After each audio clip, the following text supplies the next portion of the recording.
Hey, you guys, it's me, Keisha, and I'm here with this week's All Tea, All Shade Real Housewives of Beverly Hills, Season 14, Episode 11. I must say, this week's episode was really good. One of my favorite thus far of this season. This is the kind of content that we need more of in the Housewives realm, period.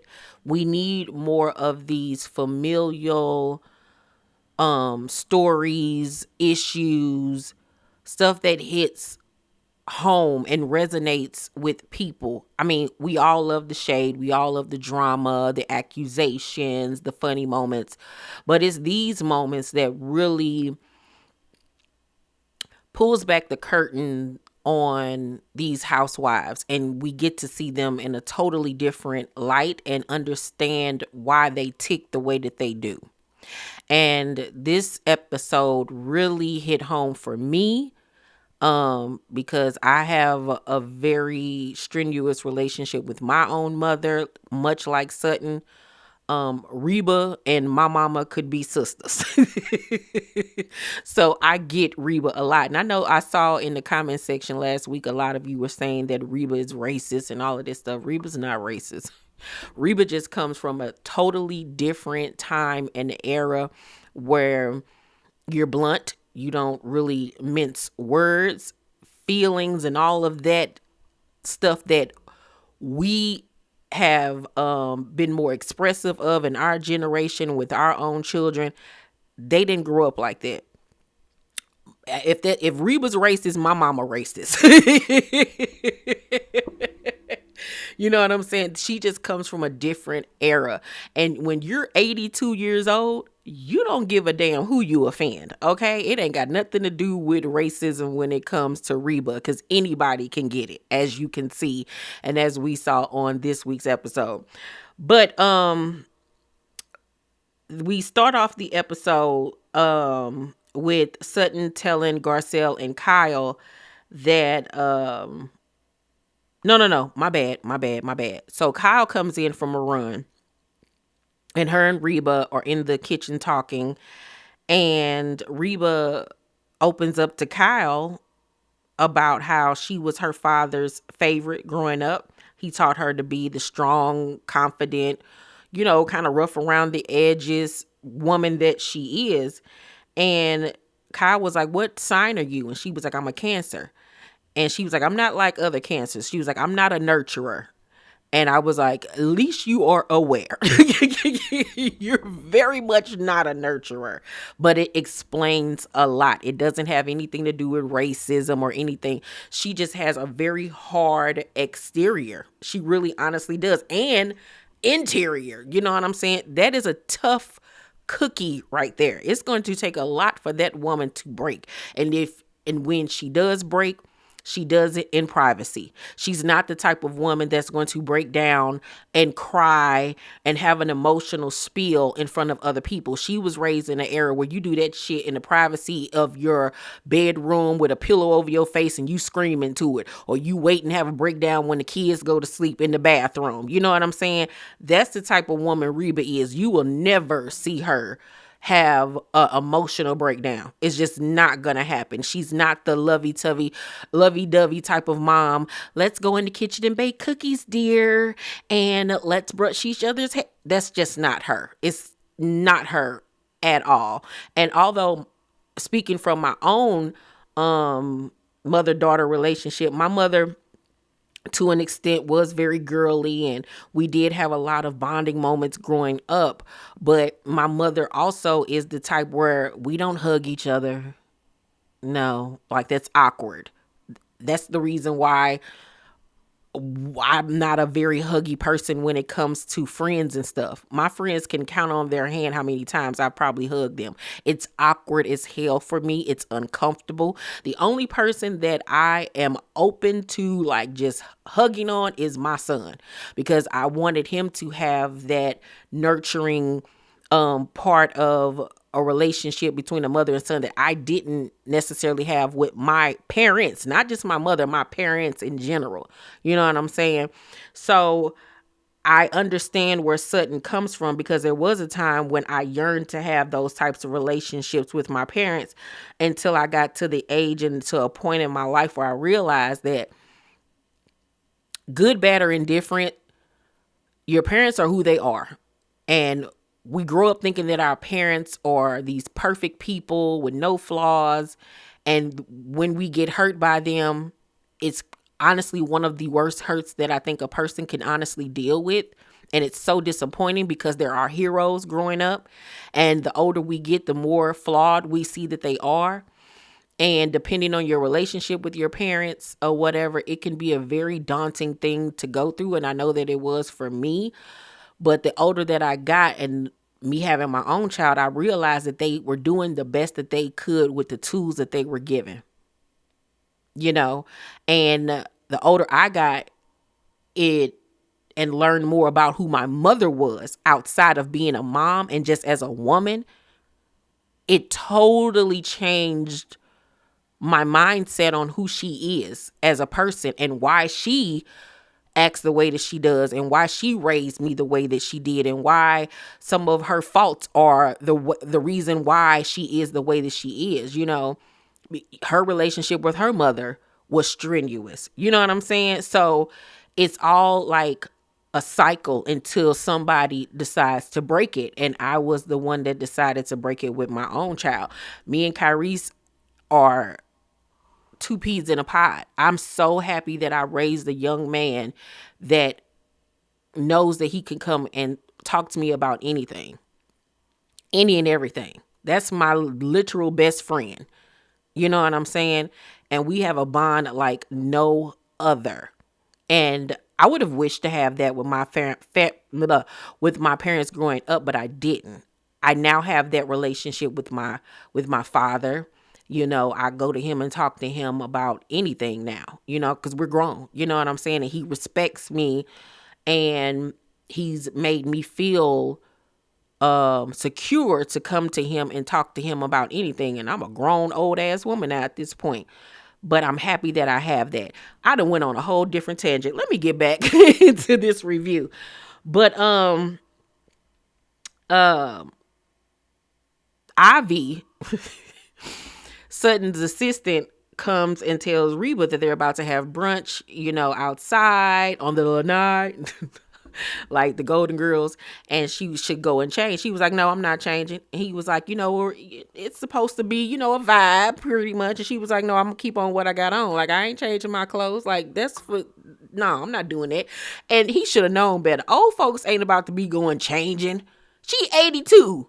It took her probably 30 minutes to get that little tank top and shorts on and her shoes on. That lady ain't about to go change again. Hell no.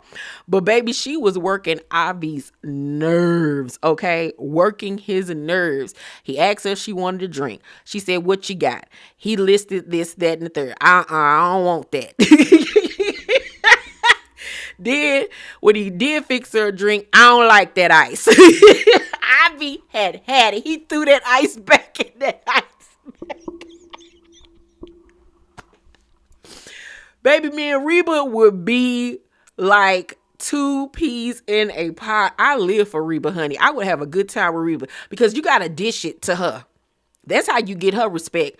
And honestly, truly, going back to my relationship with my mama, that's the type of relationship I have with my mama now. As an adult, like with her mouth, I'd be like, girl, I don't know who you talking to, but and I joan on my mama like I joan on everybody else. See, y'all be thinking that some of y'all be thinking I just be hating it. How you gonna talk about somebody? Or what? I joan on everybody. Anybody can get it. I joan on myself. I look like Uncle Fester. I know what it's giving when my hair and makeup ain't done. You know what I'm saying? That's why I can easily talk about somebody else, because I'm going to talk about me too. Okay. My mama can get it. Kyrese can get it. Anybody can get it. That's just my personality. You know what I'm saying? That's my way of showing love. I told y'all I'm an equal opportunity hater. Okay. But, Kyle is upstairs getting ready, and Sutton is in the room with her, and she tells her the conversation that she had with Reba, and Sutton is shocked that Reba opened up and told her that, unsolicited at that.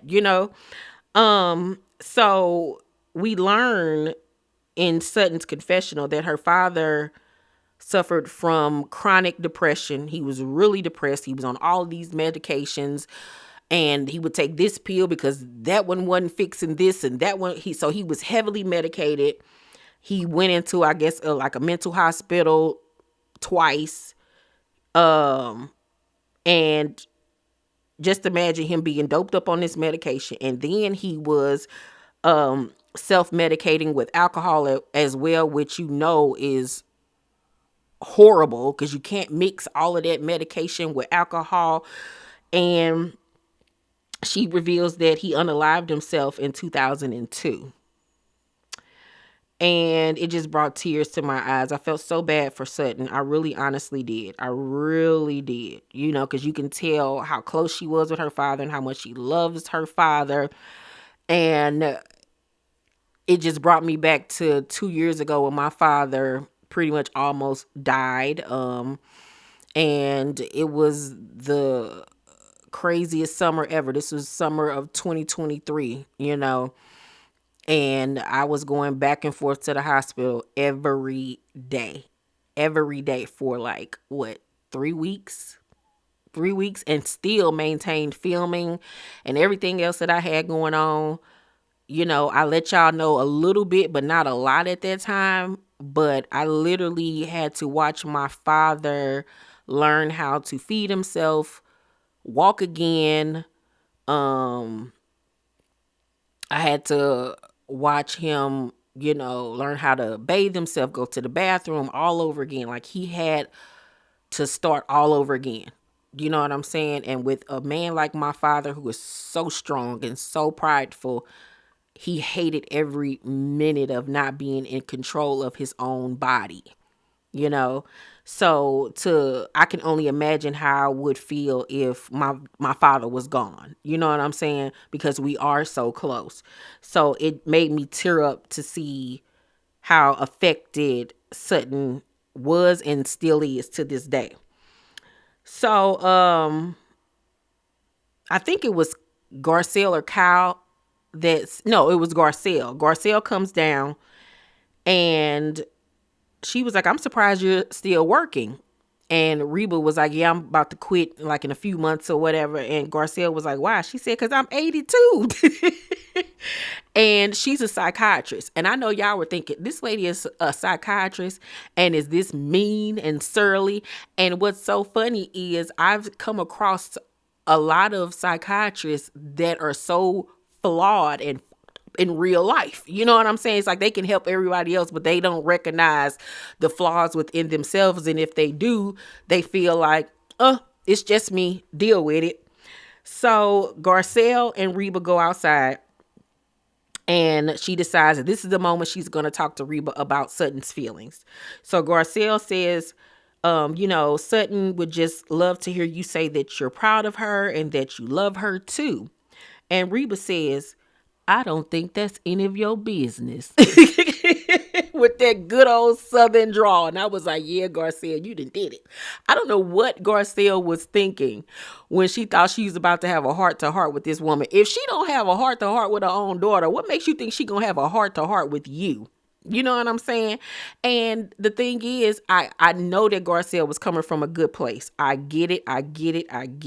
But like Reba says, I don't think you have a clue, because you're only getting Sutton's side. You're not getting her mother's side. All you know is what you've been presented with. But this thing goes and runs deep. And I just honestly think that even though she was coming from a great place, it wasn't her place. You know what I'm saying? Because they don't have that relationship like that. Now, if it was like my best friend, Lo, we've been best friends since we were 10 years old. She's like another daughter to my mother, vice versa. She could go to my mother and have that conversation about me. But say, for instance, Sharita couldn't go to my mom and have that conversation. My mom would be like, "Who the fuck are you? Like, what?" So I just think that she overstepped her boundaries. So Garcelle was like, you know what? You're right.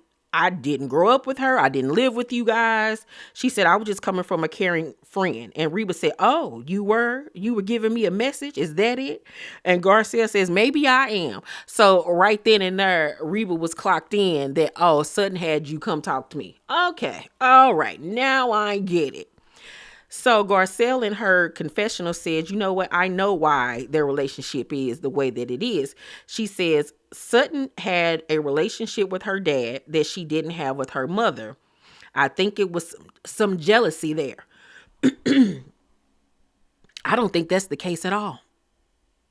I'm pretty sure she knows more than what was revealed on this episode. I don't think that's the case at all. I think that they're just they're two different people to an extent, because she has a lot of her mother's characteristics, just like I have a lot of my mama's characteristics.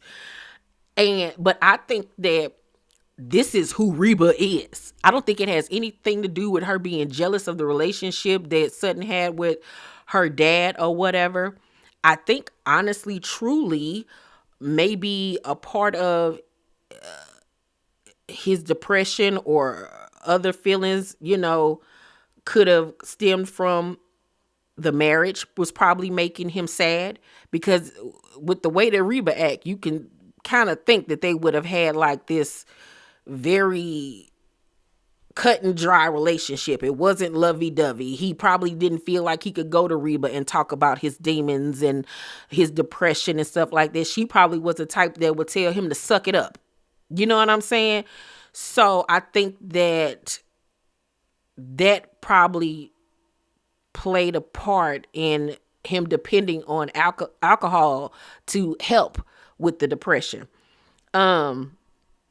So as they're eating brunch, they discuss going to her childhood home. And this is the same place where her father unalived himself. And Reba was going to go until she found out that Sutton wanted to go inside. And she was like, oh no, no, I'm not doing that. Nope. And we find out that the day it happened, Reba was actually in the kitchen when it happened. And Sutton admits in her confessional that she may have some pent up resentment towards her mom. And I don't know why. Like you can't blame your mom on that. You really can't. She had no idea that man was going to do that. You know what I'm saying? So I think that that's unfair to unload that on her mom, So before they leave, Sutton says, I'll give you a full report. And her mama said, I don't want one. Because it's morbid to her. She's the type that happened and I gotta keep moving forward. Like she said later on in the episode, she was taught to keep moving forward, not to sit down and dwell on stuff. So that happened. She dealt with it. She lived through it. And why would I want to go revisit that? That's the type of mind frame that Reba has. So, we then go back to California, and Bose has a conversation with her daughter Lael, and she tells her that she wants her to get to know Keely a lot more. Because, they're discussing having a baby. And I don't know if this was already said or not, but I didn't know that her and Keely only been dating 8 months.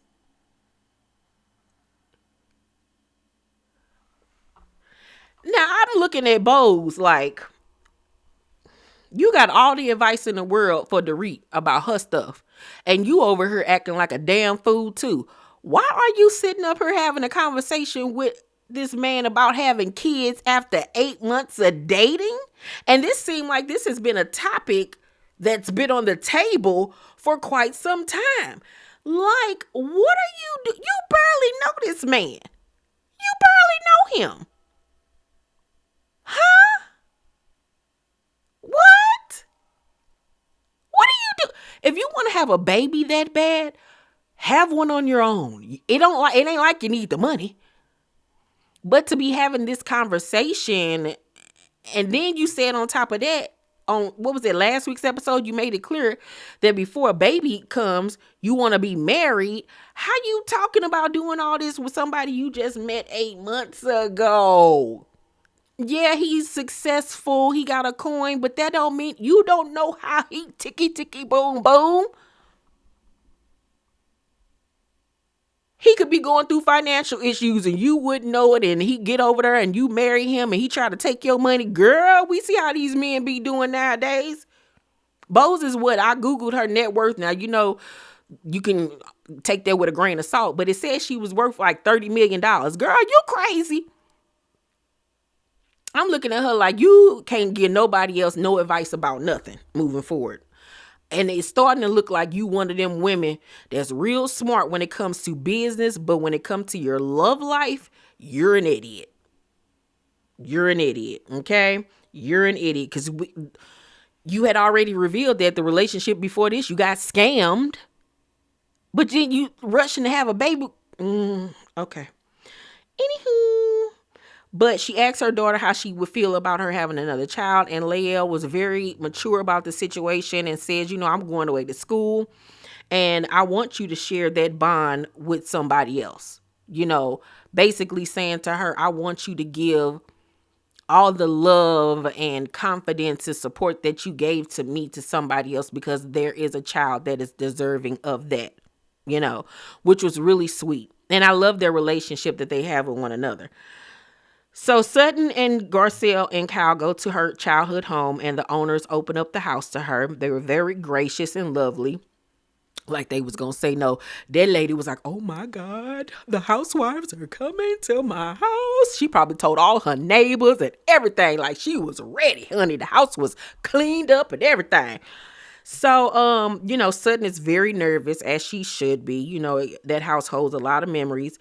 And this one particular room that her father added on and built himself is the last place that she saw him the day before he unalived himself. She was having like a dance recital, or she had one. Sutton was a ballerina. And she said that when she went to go tell him bye, normally like they would, I guess, like shake hands or something like that. But she said he didn't lift his hand. So she tugged on his toe and was like, bye. And she said that, he was out of it, like really heavily out of it. And the next day is when he unalived himself, and she tears up and she feels like, what if I would have said more, done more, And I'm like, you can't put that on your mom and you can't put that on yourself, because once a person gets to that state of mind, it don't really matter what anybody says. And then with you saying that he was so medicated and alcohol, that really clouds a person's mind. It give you all these what's the H word? I can't think of the word now. It put all these ideologies in your mind and, all these morbid thoughts and stuff. And it's like your mind isn't your mind when you got all them chemicals and things working against each other. So I just really wish that she would maybe go to grief counseling, because it's obvious that she's still reeling from this all these years later. So Bose, Erika, and Dorit link up, and Bose was like, I got something to tell y'all. And it was so cute when Dorit and Erika was like, what, girl, what? Tell us. I like this little friendship that they're building. But Bose tells them that she and Keely are discussing having a baby, but the gag is they haven't said I love you yet. And Erika and Dorit looked at her like, now we thought you was the smart one. Like, what are you talking about? And she was like, I love him, but I don't want to be the one to say it first. I think that he loves me too, but I'm waiting on him. And like Erika said in her confessional, she was like, okay, like, that's weird, but okay, girl. All right. Crazy town. The fact that you even having a conversation about having kids with somebody and y'all ain't even got to the stage where y'all can even feel comfortable enough to say I love you to each other. It's them wigs. I blame it on the wigs. They too hot, they too heavy, and it's literally like fogging her brain. It got, or squeezing it too tight, because no way are you this dumb. No way. No way. No way. No way at all. And you got to be cautious who you have kids with. Have you paid attention to that man, her line? Huh? Okay. Anywho, so then Dorit was like, y'all, I talked to PK. And they was like, girl, what'd he say? And she said it was crazy because he acted like nothing had happened. And they was like, I know you lying. And she said it was like, old PK was back. Old PK was back. And they was like, girl, I hope you ain't falling for that. She was like, no, I'm not falling for anything. I'm just saying that it was like, old PK was back and we could talk to one another. And I was just telling him, to calm down and take things slowly. And he was back to himself again. And Boz was like, it feels like a trick, girl. And Erika at this point just sitting there like, I done told you. But obviously you want to be stuck on stupid, so you do you. I'm done talking. Erika is a lot like me as a friend. I give you advice. If you take it, you take it. If you don't, you don't. After that, I am cute and on mute. So Dorit was like, no, I don't think that. I don't think that at all. No, Boz, I don't think that. And Boz was like, he's calming you down, ma'am. He wants to have the upper hand. Because he can be biding his time going all around California to make sure you don't have good counsel. Because you waiting on him to make all the moves. Girl, why are you waiting? Like a sitting duck? Waiting on him to pounce? Then you're going to be crying. And Dorit was like, you think this is a game? And Boz was like, yes! Wake up! I'm like, girl, you better listen. But Boz, you stupid too. So then at the end of the episode, Sutton is making crab cakes for them for dinner because it was a dish that her father taught her and it's one of her mother's favorite meals. And Sutton takes the time to show RHOBH her sustainable clothing line that's manufactured in London and everything. And RHOBH was like, it's kind of like ground beef. And Sutton was like, the fuck is you talking about ground beef? She was like, you know how it says it was it says it's from the US, but it's really made in China or whatever. And Sutton was looking like, what? Like, can you just say that's nice? But I'm like, Sutton, she older. Like, you can't take everything to heart. You just simply cannot. You simply cannot. I got stories that I could tell y'all for days. My mama still to this day will throw these little jabs at me and tell me I need to get a job. I'm a 42-year-old self-made 6-figure making woman, and she has the nerves to tell me I need to get a job because she doesn't take what I do seriously. You know what I'm saying? Because I'm not clocking into a job. She still don't get it. And I've been self-sufficient since I was 22 years old. So you can't take everything that everybody say to heart. You just simply can't. So Sutton says that, she told her brother that she really didn't think that RHOBH was proud of her. She tells this to her mom. And RHOBH was like, why you think that? And Sutton says, because you don't say it. And RHOBH was like, because I don't need to. RHOBH like, girl, like, what I gotta tell you for? And Sutton was like, well, maybe I need you to. And RHOBH gets to talking about how she was raised post World War II, and how, like she said, I wasn't raised where I was told I was pretty. And she said it really didn't matter if I was pretty or ugly. I just knew that I had to keep moving forward. And it explains a lot about RHOBH and why she is the way that she is. And I resonated with that to an extent because I'm very much the keep moving forward type of person. I don't sit in negativity and sadness for too long. I give myself a little bit of time, but after that, it's time to fight. And that's literally the mindset that I have towards everything. And that's why I don't show pity towards people when they get bogged down or say, I can't do this, or how do I do that? Or I don't have the tools to do it. I don't have the money. Because me coming from where I've come from and how I've gotten up off my ass and made a life for myself, to me, there is no excuses. If you want something, you're going to work for it. You know what I'm saying? So I'm very much stay focused. Don't look behind. You know what I'm saying? Keep your head up and just get to it. So I resonate with Reba to that. So, but for a person like Sutton, she doesn't mind her mother being like that, but she wants to be nurtured. She wants that motherly bond.